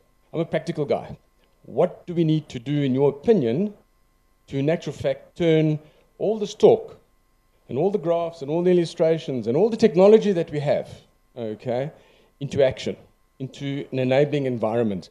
And maybe each speaker after Prof Turton, just one thing we need to do, one silver bullet, so that we can move forward. The past is gone. We've learned. Now we need to go forward. Thank you. Ask me an easy question. What one silver bullet? I think if we need a silver bullet, I think we have to deal with this issue of the Department of Water and Sanitation as regulator or not. We need to establish an independent regulator. That's what we need in this country. So I think that would be, if we can do that, we're then going to start answering a whole lot of other things. But can I just say one thing, that major studies throughout the world, I don't want to sound academic, but major studies throughout the world have shown that government can only do two things. Any government, I don't care who you are, how big or how small, you can only do two things. You can regulate, okay, and you can police. So you can say, right, you can't do this, or you can do that. We're failing on the regulatory side. Our regulations are just very complicated, and there's just a mountain of regulations, and we're not enabling. We're not creating that enabling environment. So, for example, I mentioned that I'm involved in significant research on technology. The consensus amongst professionals working in that space is that you never register a patent on technology in South Africa. Because once you register that patent in South Africa, you are locked into a tax regime forever, one of the worst tax regimes in the world. So we're using South African scientists and South African engineers because they're good, but the technology is being registered elsewhere. So government has to come to the party. You can suck as much blood out of a stone. Eventually the stone just crumbles and says, right, I'm not going to give you any more blood now. So we've got to come back to that, to that, balance that environment. And in fact, we've got to create tax reform, I think, on the incentive side. Government can only regulate and incentivize. Those are the two words I was missing just now. I just want to also add, but before I answer the question, I just want to also just add on what the gentleman has said about public education on water use. So if you look at, I'm sure maybe to some it will come as a press that we have a national strategy on water use. So which means that from government's perspective, it's something that they really want to see happening. But obviously, I mean, a strategy without implementation is a document. So what we've actually, there's a project that we have started at the Water Research Community to look at developing a national communication strategy to also look at how can we put public education programs as part of the curriculum and also into media platforms that everyone would have access to actually even start talking about the water cycle, because we realize that maybe just going around and say water reuse, it doesn't really make sense. But if we go and say water cycle, let's talk about the water cycle. Where is your water coming from? The one that you're about to drink now. And maybe take through people the step that actually it's the same water that was in your toilet the other day. It's the same water that is in front of you today. And then maybe just to add on that one thing, unfortunately, Prof has stolen my point. But I think also it's important to also note that I think water services, local government, the way it was set up, it was water services to provide services. But maybe we need to now look at a way on how can we sort of hybridize that system, because it wasn't meant to be a cost, a revenue generation model. It was just supposed to get money from the fiscus and provide services. So now if we can build into that circular economic concept into that wastewater, you can treat the water, but there's still other stuff that you can recover and actually make some money out of it. That way we can start creating all the jobs, we can start getting a lot of other sectors involved. Silver bullet, Belinda? I think my silver bullet has been stolen as well. I think for me, from government side, policy, the policy environment becomes very important, because I think it's about time we get to a point where we regulate, hygiene, we regulate and, people are held accountable, as government, we need to be held accountable. For delivering services, by the people. So for me, that involvement of, you and me as a community, towards what government is supposed to be doing becomes very important. I think that unless the people hold us accountable, as government, we can sit and plan and prioritize according to how we think, it needs to be done. And we can work with the private sector, we can work with this and that, but, up until, the communities hold us accountable and we are able to plan, centered around what they, need and what they want, then, we'll be able to move forward. This is a very important moment. This is a very important moment. So I'd like to congratulate you for that. Okay, if you're willing to be held accountable, then I'm your best friend. Jeanne?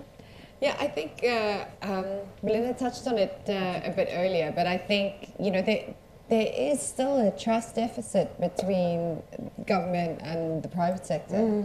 And I think if we are able to address that and we can effectively collaborate, there's a lot that can be achieved. I think there's trepidation from both sides in terms of what are the intentions here, what do we actually want to achieve, and in the end, when we work together, there's really amazing things that can be achieved for the people of South Africa. Yes.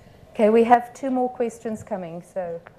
Thank you very much. Actually, I just wanted to reflect back that we are talking, I think the discussions that I've heard from the panel, 80% is about water, and 20% maybe is about sanitation and hygiene. But the topic actually we were talking about here was hygiene status in Southern Africa. Yeah. And I just want us to step back.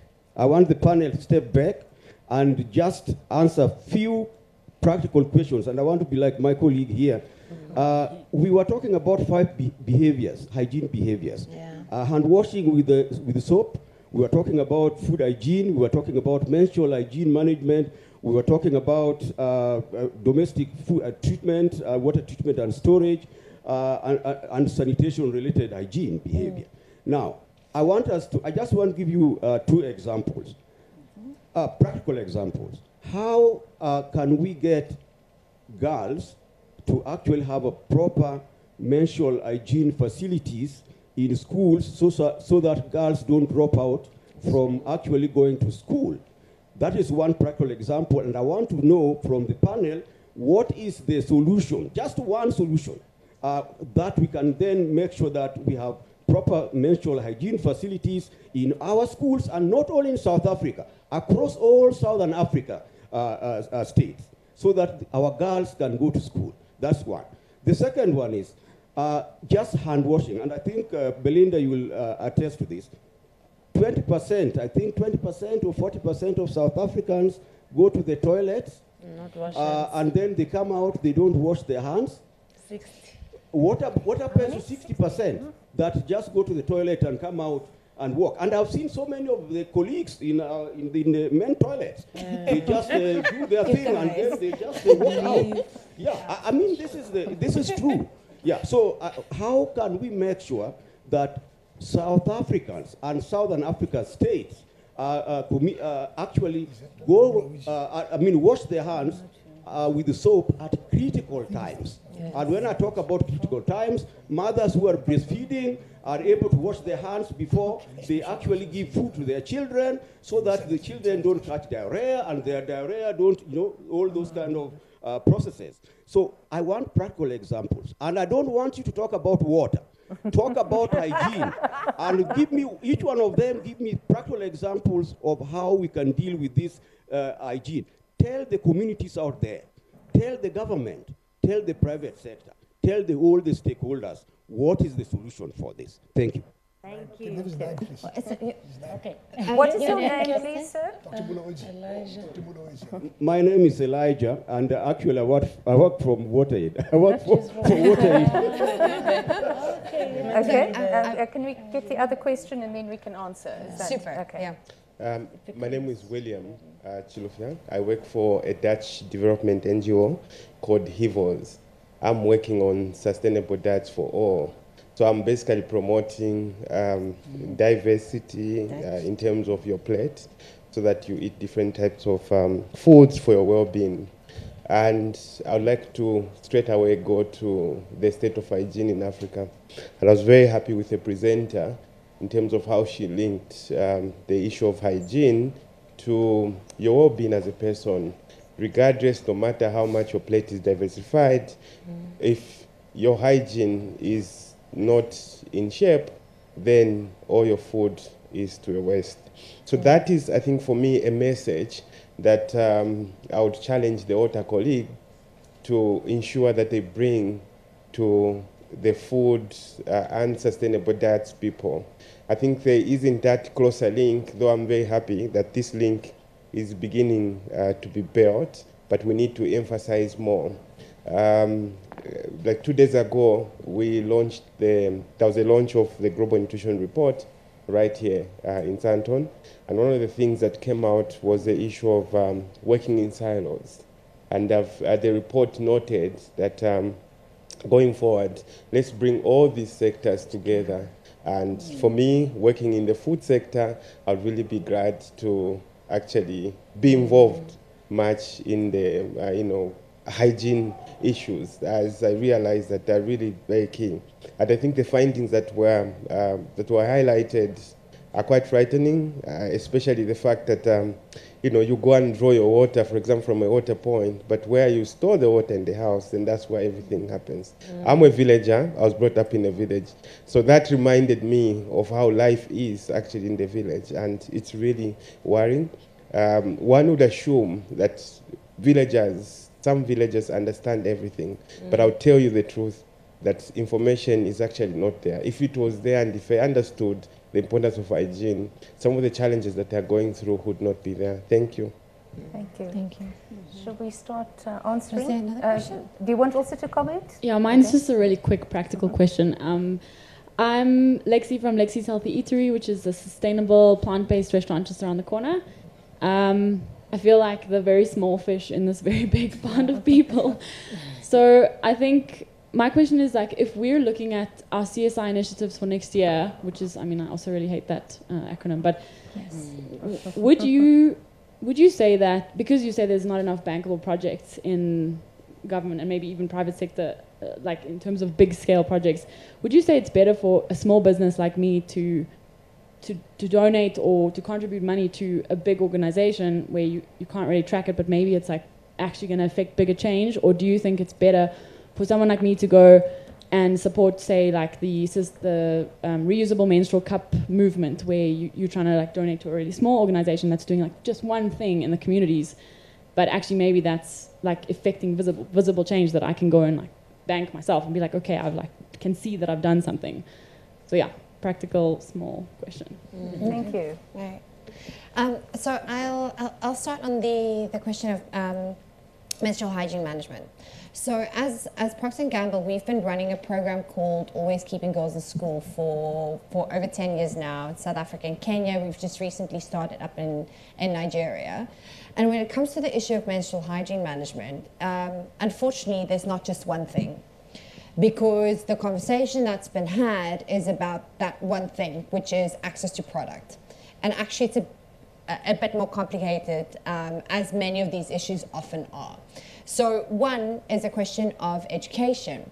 So for many girls, nobody has ever had a conversation with them about puberty or menstruation. And so when that happens, they have no idea what's going on. Secondly, in a lot of cases, their girls can't afford product, right? So they don't have access to products to manage their periods effectively. Then there's also the issue of societal stigma and myths and you know, untrue things around menstruation that happens. And then there's also the issue of proper sanitation at schools. So why is all of this an issue? It's an issue because it is a gender-based barrier to education. And there are a lot of barriers to education in Southern Africa and all of these countries that we looked at, but this one is specifically gender-based. And so these are some of the things that you need to look at when you look at particularly the issue of menstrual hygiene management. And when it comes to access to product, again, you double click on that and there's a few more complexities there, because one, it is getting the product actually to the girls, not to the schools, to the girls. And then secondly, having the right kind of disposal for that product so that you don't end up with another unintended consequence when you're solving one problem. So with a lot of these issues, you know, it's easy to look for that silver bullet, because wouldn't it be great if there were just a silver bullet to solve the problem? But unfortunately, there are a few complexities around that, and that's what in our programs we've been trying to look at and address and learn over the time that we've implemented it. And I'm going to just quickly touch on the CSI question, just give you my thinking. Happy to have another chat with you and we can think about it more before I hand over to the rest of the people. You know, on the matter of social responsibility and social investment, I think the first place to start is to start at what are you doing every day in your company, every single day, because all of that has an effect on your community and on your environment.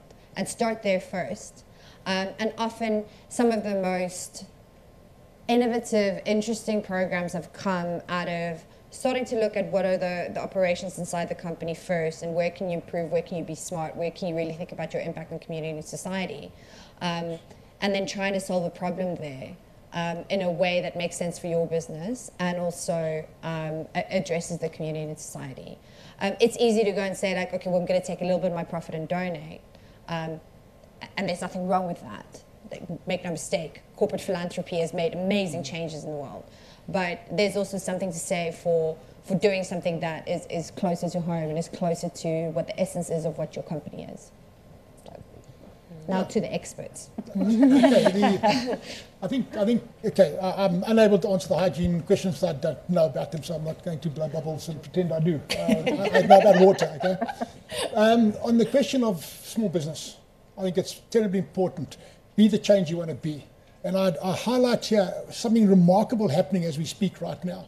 On the HENOP survey in Pretoria, There's one person, one guy who walked down the river, got disgusted, and he's now got a whole thing going.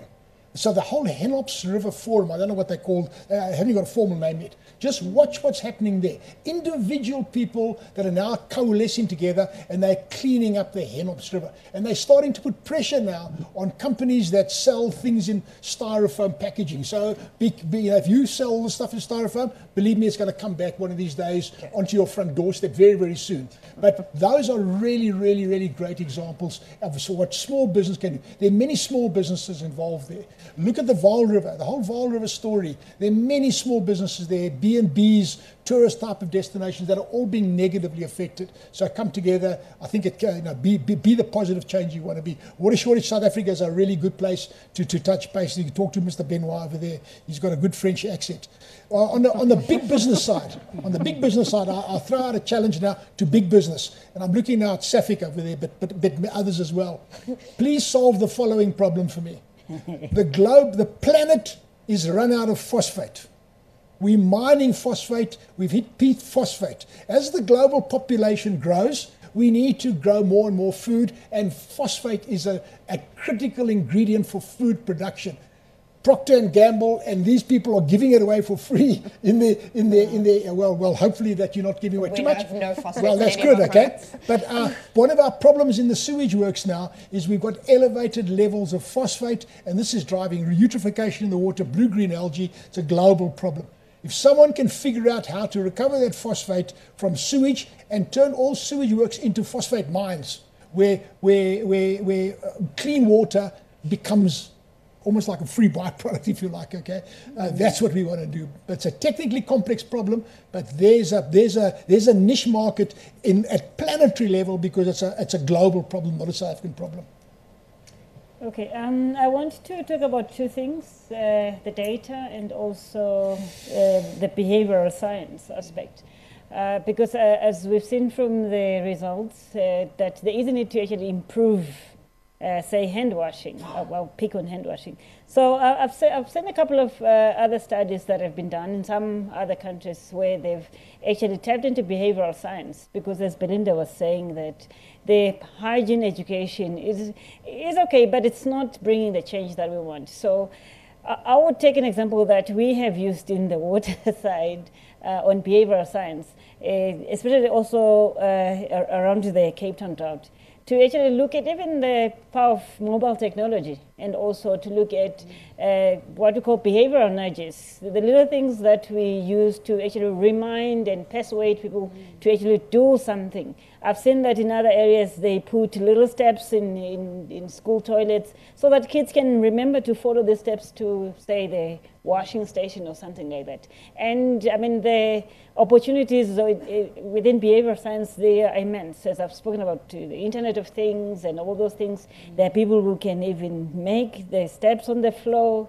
They can even count that can be turned into data. So, and also I think it's something that also on the data side, we know that there is not enough monitoring and evaluation when it comes to hand washing. I think one other possibility that I think we have explored is to look at also maybe putting a question in the National Household Survey. Because at the moment we do have a question which asks, where's your source of water? And so that's what we used to actually compile how many percent of people have access to improved sanitation and how many people have access to improved water in the country. But we don't have a question on hygiene. So that's one practical example that I think we can look at. Okay, thank you. I'll start with the hand washing, which is very near to my heart. So I think with hand washing, what we want is to create the habit of washing hands with soap. But then the difficult question becomes, how do we do it? Because habits are things that are learned, over time. We need to instill habits, to ingrain, but most importantly, we want to sustain, the habits of washing hands with soap amongst, the people in the southern region of Africa. And then I think one thing that we need to note is that hand washing promotion we cannot treat it as a standalone. You know, you cannot go out out there to communities just, you know, to go and speak about hand washing. Hand washing needs to be incorporated and integrated within existing programs. You can't speak of child nutrition, you know, and not bring the element of hand washing, because then, you know, you prepare a nutritious meal for a child, you know, and you serve that meal with dirty hands and dirty utensils, and you end up, you know, giving a child diarrhea. You cannot speak about hand washing and not, you cannot speak about, you know, maternal and neonatal health. You know, our new babies, you know, we're talking about the first 1,000 days, which is quite critical. So hygiene becomes a critical element. And the education, you know, we are talking about trying to instill behaviors. So which means we need to be able to, you know, to choose a target audience. You know, where will we be able to make an impact more? Obviously, it's starting from a young age. Yes, you know, we need to be able to promote the behavior of washing hands with soap, you know, amongst all, you know, our communities. But then we need to be able to choose that particular target group where we know, you know, we are instilling a behavior from the young child. So schools becomes very important, you know, settings for hand washing promotion. You know, we need to be able to, you know, integrate, you know, hygiene promotion within our school curriculum. You know, maybe even go beyond and, you know, integrate the issues of water treatment, you know, coming up with the new technologies where you treat, you teach children from a young age, you know, how you know, or what they need to do in order to, you know, to be able to adopt safer behaviors. And one thing about children is that we know they are a good advocate. They will, whatever you teach a child at school, you are sure the parent at home will hear about it. So that's the best way to do it. We teach children at a young age. But in order for the children to be able to practice hygiene, the environment in a school needs to be enabling. Dr. Nonhlanhla spoke about environmental cues. So we need to be able to automate that behavior. You know, have people not to think about it, just know after the toilet, the next step is a, you know, it's a hand wash facility. But for that to happen, there needs to be those facilities in place. So for the school specifically, we need to bring in the issues of school governing bodies. Because hygiene in the school, we know it's, you know, evidence is there that it's not prioritized.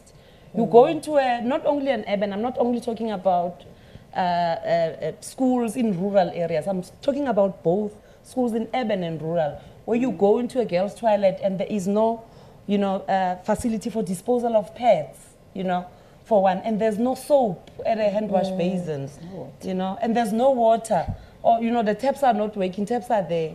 So operation and maintenance becomes very important for us to be able to educate our school governing bodies on why hygiene is important, né? And to be able to, you know, to educate government. You know, you spoke about us government changing our own behavior. To be able to, you know, weigh the benefits of improving hygiene over, you know, implementing other programs which might be, you know, more expensive. So, and talking about behavior, we need in our programming to be able to, you know, leverage on the context. There are certain times where people are open to learning new behavior. We must take advantage of that. You know, new mothers, when children are starting school, at that time, that is that time where, you know, this person is open to you know, receiving more information. That mother will do anything that is best for that baby, you know. So by bringing in the issues of hygiene and hand washing, the issues of food hygiene, you know, that's where you're able to leverage on that context and promote. But the environment becomes very important. But for that to happen as well, the issue of coordination becomes very important.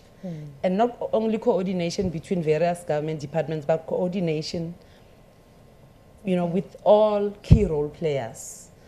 From government side, you are looking at the Department of Health as a lead player.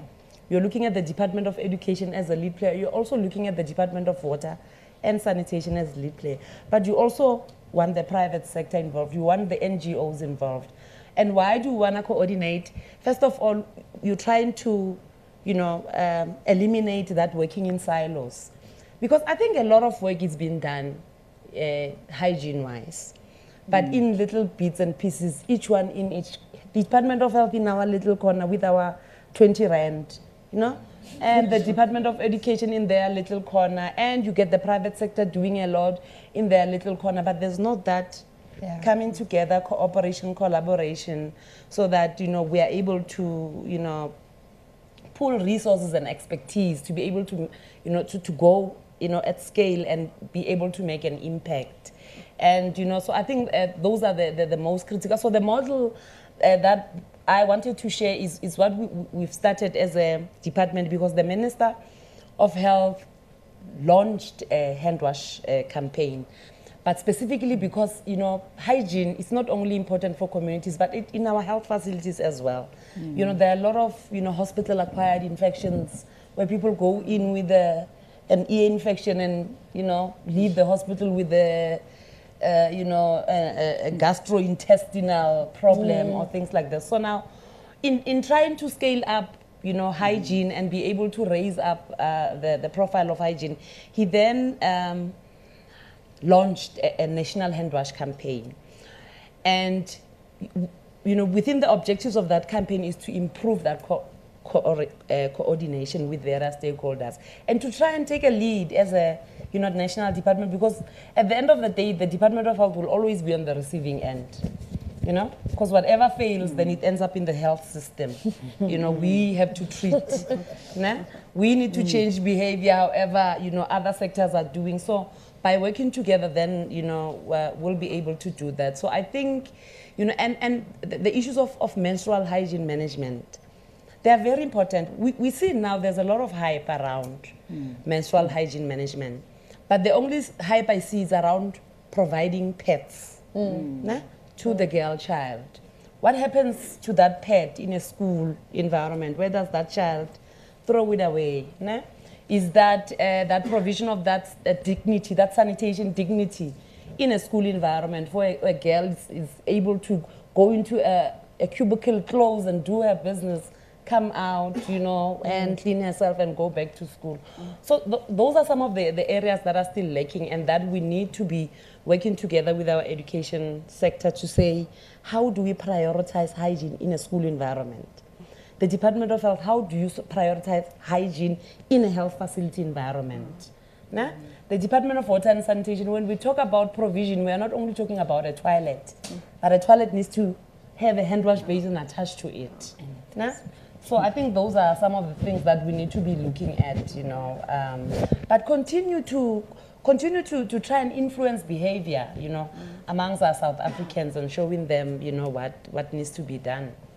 So I think that's what, I know you want something to say something, but I'd like us to conclude as well. So I'm going to ask you all for concluding statements.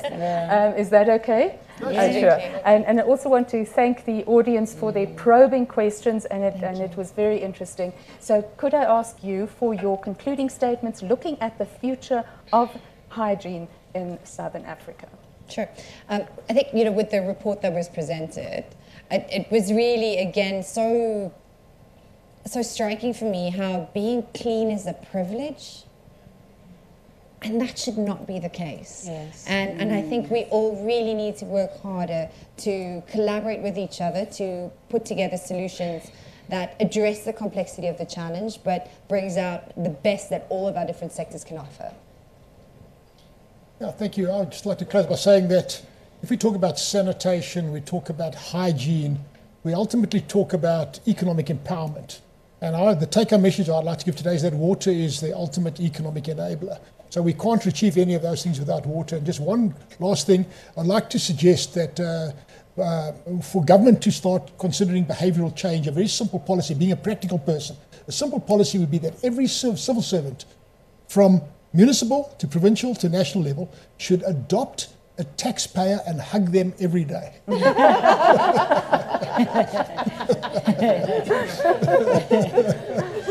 Let's spread the love around.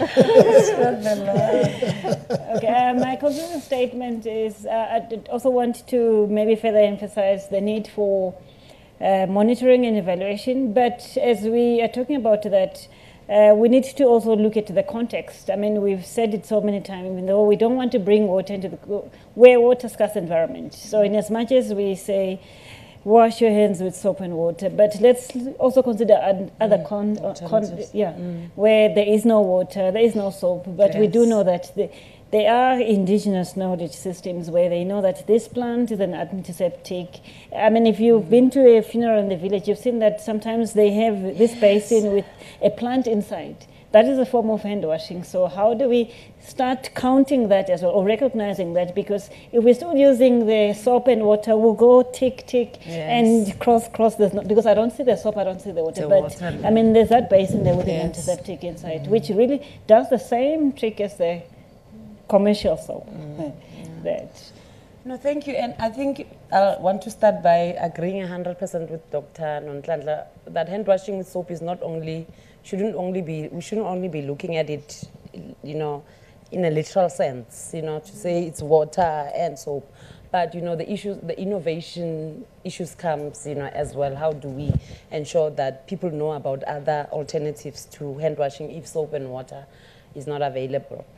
But in terms of my concluding remarks, I would say I want to emphasize the issue of looking at water, sanitation, and hygiene as, yes, components that are interlinked, but we need to look at them as separate as they are, which means in terms of resource allocation, we need to look at them as separate. In terms of ensuring that there's human resources available, we need to be looking at water, sanitation, and hygiene as a separate entity, because not together. Once we understand the interlinkage, but once we plan for it together, and one is bound to be, to suffer, or to be at the tail end of resources. So I think for me, it's that, and I think hygiene, as evidence showed us, is the most effective, cost-effective. It shows can give us a reduction of 50%, in child diarrhea. So I mean that in itself, it's as effective as more than a single vaccine. So for me, when it comes to prioritization, hygiene is where we need to be looking at as government and as private sector and as everyone involved. Thank you. Thank you so much. Please join me in thanking the panel. All right. Wow. Such huge discussions to start a Monday morning with. But I would just once again like to thank Jeanne, Prof, and as well to thank Nonhlanhla and Belinda for such wonderful discussions this morning. My name is Chipo Chimwanda. I work for WaterAid as the regional funding manager for Southern Africa. And I'm sitting there thinking to myself, wow, we have a strategy running up as WaterAid up. We're saying Agenda 2030, everyone, everywhere. And I'm thinking to myself, wow, all these discussions, is our strategy, how is it feeding to it? Should we really look at our strategy and think again? And I realized like there's so many things which needs to be done in the world. And as WaterAid, we can't do it alone. And I think the role we can play is to influence. Perhaps make more of these platforms where people discuss, people talk. And I think that's what we could do more. But as well, my key takeaways from this morning is one, private sector partnership is an important thing. I think everyone has spoken to it. And the question is about how do we do it? Who is going to do it? Is it the private sector to push it? Is it government?